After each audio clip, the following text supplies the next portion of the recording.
Wait a minute. Wait a minute.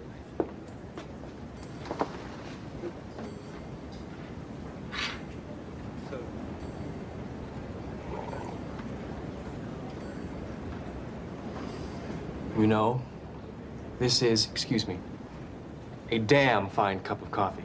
I've had, I can't tell you how many cups of coffee in my life, and this is one of the best. 4 years in the snow, and I'm just kind of tired of it. So, update.